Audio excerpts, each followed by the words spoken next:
মেয়েরা বায়না করছে চিতই পিঠে খাবে, তাই আমার বৌদিমণি মেয়েদের চিতই পিঠে বানিয়ে দিল।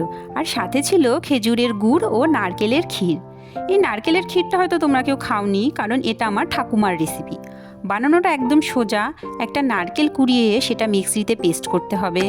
এবার এই পেস্টটা কড়াইয়ে দিয়ে পরিমাণ মতো জল দিতে হবে। তারপর স্বাদ মতো চিনি দিয়ে ভালো করে ফুটিয়ে নিলেই রেডি নারকেলের ক্ষীর।